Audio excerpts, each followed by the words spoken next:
another matter in court, which is alleged criminal mastermind Vusimuzi Cat Matlala's appearance as that trial that he's facing goes ahead in the Johannesburg High Court today. Linda Mnisi is there, and we understand he will be chatting very quickly to the National Police spokesperson at Linda Mate. Linda, good morning. Straight to you.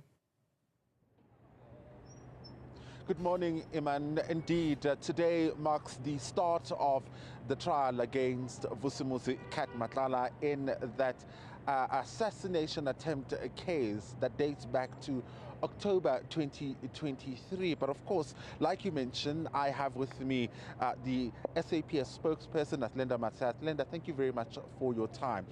This matter was marred by a couple of delays, right? And one of those includes one of these accused wanting to have the charges dropped against them. It brings into question issues of evidence and whether the state or the police have collected enough evidence to link her to this particular matter. Look, we are quite confident of the three cases that we are bringing before court today. And I think all credit must be given to the Political Killings Task Team, Gauteng Organised Crime, as well as Gauteng Counterintelligence Operations, for really working tirelessly to ensure that they piece evidence together, they gather all information and follow all information to ensure that they bring a watertight case before court that will be able to stand in court. But what is important is that we have not been working alone. We've been working closely with the prosecutors, with the NPA, to ensure that we will bring a case that will be able to stand in court. So like I've indicated, we need to give credit to the detectives. You will recall that we are here because of the Amanswart case. The detectives who on that particular day arrested 3 hitmen, they found them with 1 rifle and 2 pistols. And months later, when the PKTT got involved in that particular investigation in December 2024, these firearms were then taken for a second opinion in KZN and in the Eastern Cape. And right after that, those ballistics reports were released, it was then that we made the discovery of the linkages of the DJ Somebody case, the Don Tintleni, the attempted murder of Josie Banyoni, the attempted murder of Tebogo Tobejane, as well as DJ Vetis, the death of the murder of DJ Vintos, and so on. But what is key and what is important is that we have managed to keep these 2 hitmen, Floyd Mabusela, as well as Musa Kekana, behind bars from the day that Amanswart was killed.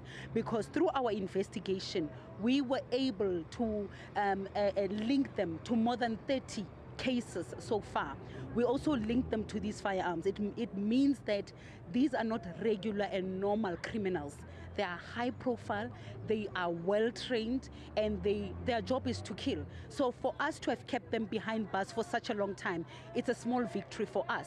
I think we will celebrate the bigger victory once all these suspects are convicted. So it is a big day for PKTT, for Gauteng Organised Crime, for Gauteng Counterintelligence Operations, because we do believe that they've worked hard to really gather all evidence that will pin all these accused down. Yeah.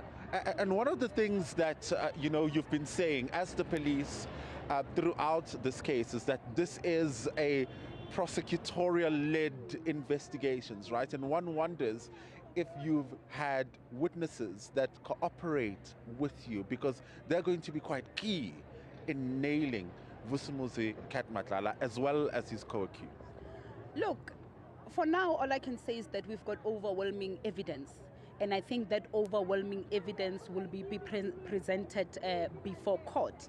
We are quite confident that the information and the evidence that we have gathered will ensure lengthy convictions for those that are found guilty. So we are quite confident of the case that we are bringing before court. And when you look at all these cases, I think one that was particularly of concern is that in the Tebogo Tobejane case, there was an 18-year-old lady at the time. She was 18 years old, who was shot multiple times. Up until today, that young lady cannot walk. She had to drop out of school. She's back in KZN. And I think it's against that background and those type of stories and cases that really ensured that our detectives do not give up, even though their own lives were at risk. And that is why I say, on behalf of the Acting National Commissioner, really the work of these teams must be commended at all costs. And we are quite confident of, the cases that we are bringing before court. But we are confident that these two hitmen will we are hoping rather that they will be sentenced and convicted to lengthy times in prison, looking at the number of cases that they are being linked to. I think more than 30 high profile cases, which includes your cash in transit heists, your murders, and your attempted murders. And you'll recall that David Mabusela as well as Musaki Kane, they are also the hitmen in the DJ Sambori case, as well the Don Tingleni case, and many other cases that investigators are still linking them to. Yeah. And just on the side, there's news that Colonel Dawood will hand himself over today. Is there anything that you can tell us? At what time can we expect him to hand himself over? Has that been communicated with the police? Well, I'm sure the lawyers have been communicating with Gauteng detectives who are working on that particular case. But we are quite confident that it is in his best interest to hand himself over, to appear in court, and to answer to the charges that he's facing. Yeah. So those arrangements have been made? Well, according to Gauteng detectives, I'm not working on that particular case, but I do believe that his lawyer has been in constant engagement with Gauteng detectives on that particular issue. All right, Athlenda Mathe, thank you very much for your time. The national spokesperson of the South African Police, talking to us about the matter against Vusumuzi Matlala, really giving us background, Iman, about how far this matter came. And where it really started from, trailing it back to the investigation of Aman Swart and that smoking gun that was not only linked to this particular murder case, but also quite a number of other cases. The expectation is that this particular matter will get underway this morning. There were quite a number of issues. One being accused number 5 being the one that sending representations or making representations before the DPP.